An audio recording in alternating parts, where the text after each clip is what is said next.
Hi hello सर्वांना नमस्कार. रेश्मीनाथ या मराठी चॅनलमध्ये तुमचे सर्वांचे स्वागत आहे. एक लग्न असेही भाग 56. आकाश सोड, नाही तर परिणाम खूप वाईट होतील, सई रागाने म्हणाली. आता जे काही होणार ते तुझ्यासोबत होणार. एका क्षणात मी तुला बर्बाद करू शकतो, पण मी असं करणार नाही. मला तुला या घरातून धक्के मारून बाहेर काढताना बघायचं आहे, आकाश म्हणाला. तो दिवस कधीच येणार नाही. उलट देवांश तुला धक्के मारून बाहेर काढतील, सई तितकीच डरपणे म्हणाली. अपंग धड त्या व्हीलचेअरवरून साधं उठू शकत नाही, तो काय मला धक्के देऊन बाहेर काढणार, आकाश खिल्ली उडवत म्हणाला. सईने त्याच्या पोटात तिचा खुराने वार केला आणि आकाश कळवळून मागे झाला. सांगितलं होतं माझ्या वाटेला जाऊ नको, असं म्हणून सईने त्याला पुन्हा 2-3 गुस्से पोटात मारले. रोजचा वर्कआउटमुळे सईला बरीच कॉन्फिडेंट आणि टफ झाली होती.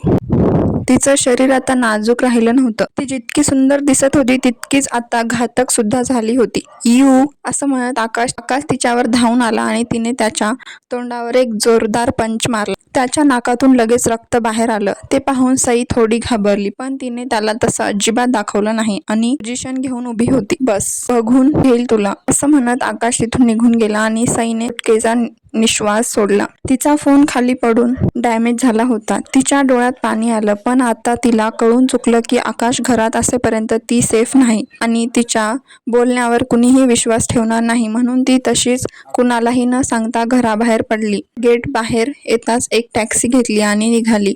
घाईत पर्स घेतली नाही आणि जवळ पैसे नव्हते हे लक्षात येताच तिने टॅक्सी थांबवली. गेला निघून.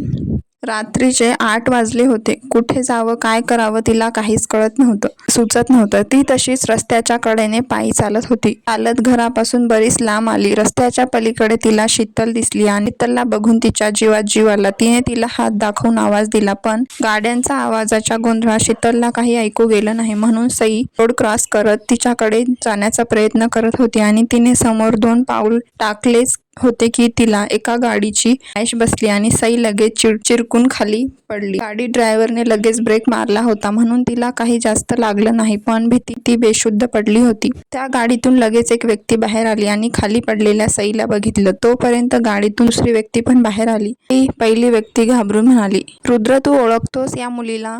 मिस्टर पवार, रुद्रचे वडील म्हणाले. हो बाबा, रुद्र म्हणाला. आता तिथे बरीच गर्दी जमायला लागली होती, म्हणून रुद्रने तिला दोन्ही हातावर उचलून घेतला आणि गाडीत बसला. बाबा, तुम्ही गाडी चालवा, रुद्र म्हणाला. हो मिस्टर पवार. त्यांनी गाडी स्टार्ट केली. सई, डोळे उघड बाळा, रुद्र म्हणाला. रुद्र काळजीने तिच्या गालावर टॅप करत म्हणाला. मिस्टर पवार त्यांना आरशातून पाहत होते. मिस्टर पवार मोठे व्यक्ती होते. उगाच पोलीस केस होईल आणि सई पण त्याच्या परिचयाची होती, म्हणून ते दुसऱ्या कोणत्या हॉस्पिटलमध्ये न जाता त्याचे मित्र डॉक्टर पाटील यांच्या हॉस्पिटलमध्ये गेले. रुद्रने तिला तसंच उचलून सरळ डॉक्टरांच्या कॅबिनमध्ये आणलं. अरे रुद्र, डॉक्टर पाटील त्याला असं बघून आश्चर्याने म्हणाले. काका, सईला बघा, अशी आधी तिला माझ्या गाडीची डॅश लागली आहे, रुद्र म्हणाला. ते टेबलवर झोपाव, डॉक्टर पाटील. त्यांनी तिला नीट तपासलं. तितक्यात रुद्रचे बाबा गाडी पार्क करून कॅबिनमध्ये आले. ही कोण? डॉक्टर सईच्या शरीरावर इतरेक्त बघत विचार करत होते. माझी स्टुडंट आहे काका. अचानक गाडी समोर आली. रुद्र म्हणाला. जास्त काही लागलं नाही, मुक्का मार आणि किरकोळ खर्चाटला आहे, डॉक्टर पाटील म्हणाले. ती बेशुद्ध आहे, रुद्र काळजीने म्हणाला. अपघात म्हणल्यावर कुणीही घाबरून बेशुद्ध होईल. घाबरलेली दिसतेय ती.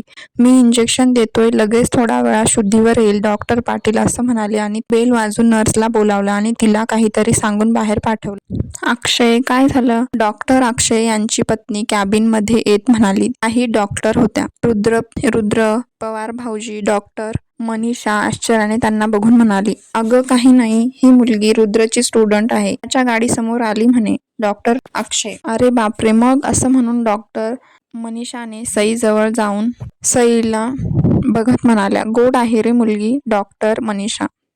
तुम्हाला माहित आहे ही कोण आहे?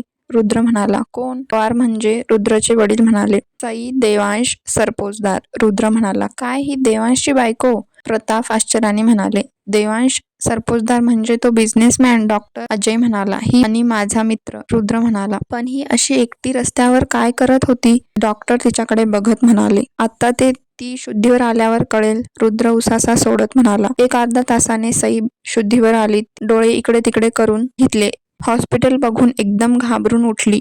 अरे, सई डोक्याला हात लावून उठून बसत म्हणाली. तिच्या अवतीभोवती सगळे अनोळखी चेहरे बघून ती जरा जास्त घाबरली. सई, रिलॅक्स बाळा, तू हॉस्पिटलमध्ये आहेस. डॉक्टर मनीषा. हॉस्पिटल? सई आता सगळीकडे पाहून म्हणाली. सई, रुद्र काळजीने पुढे येऊन म्हणाला. सर. समोर रुद्रला बघून आता सईला भरून आलं आणि तिने त्याला लगेच मिठी मारली. सई, शांत हो, तुला काहीच झालेलं नाहीये. रुद्र तिच्या डोक्यावरून हात फिरवत म्हणाला. ती हमसून हमसून रडत होती. सई बाळा, तू ठीक आहेस? घाबरू नको. डॉक्टर मनीषा. सई थोडं रडून मग शांत झाली. मनीषाने तिला पाणी दिलं. सईने थरथरत पाणी पिलं. बरं वाटतंय का? डॉक्टर मनीषा. हो. सई मानेने हो म्हणाली. सई, तू एकटी रस्त्यावर काय करत होतीस? रुद्र काळजीने म्हणाला. सईचे डोळे पुन्हा भरून आले. ओके, नको सांगू, चल मी तुला घरी सोडतोय. रुद्र तिचे डोळे पुसत म्हणाला. मला घरी नाही जायचंय सर. सई भरलेल्या डोळ्यांनी रुद्र कडे पाहून म्हणाली. रुद्र तिच्याकडे का या आविर्भावात बघत होता. Please sir. सई कळवळून म्हणाली. तिची अवस्था बघून रुद्रला कसं तरी झालं. ठीक आहे, तू आमच्या घरी चल. पाठीमागून पवार म्हणजेच रुद्रचे बाबा म्हणाले. हो. मग काय या टकल्या डॉक्टर सोबत राहणार? हा तुला उगाच खूप साऱ्या गोळ्या औषध देऊन भलं मोठं बिल बनवेल. पवार डॉक्टर अजयला पाहून म्हणाले. त्यावर मनीषा, रुद्र हसले. सईला पण हसू आलं. येशील आमच्या घरी? रुद्र तिच्या डोक्यावरून हात फिरवून म्हणाला. तिने मानेनेच हो म्हणाली. सध्या तिला राहण्यासाठी सेफ जागा हवी होती आणि रुद्रचा स्वभाव तिला माहीत असल्याने तिला त्याच्या घरी जाणं सेफ वाटलं. चला, आम्ही पण येतो. डॉक्टर अजय. का, तुला घर नाही? तर पवार म्हणाले. तुझ्या घरी कोण येतंय? मी माझ्या मेहुणीला भेटायला येतोय. डॉक्टर अजय. हो. ताईचा सकाळीच फोन आला होता की खूप दिवस झाले भेटलो नाही म्हणत होती. डॉक्टर मनीषा. ठीक आहे, आता आमच्या हाय कमांडने बोलावलं आहे म्हणाल्यावर घरी यायलाच हवं.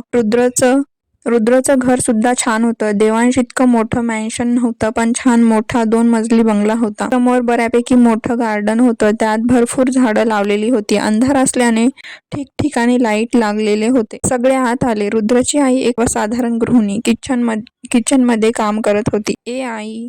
रुद्र तिला आवाज देत म्हणाला. आले. रुद्रची आई रुद्राने हात पुसत किचनमधून बाहेर आली. हे बघ, आपल्याकडं कोण आलं आहे? रुद्र म्हणाला. मनीषा भाऊजी. या रुद्रची आई म्हणाली. समोर काय झाले पाहूया पुढील भागात. हा भाग कसा वाटला कमेंट करून नक्की सांगा. भेटूया पुढील भागात.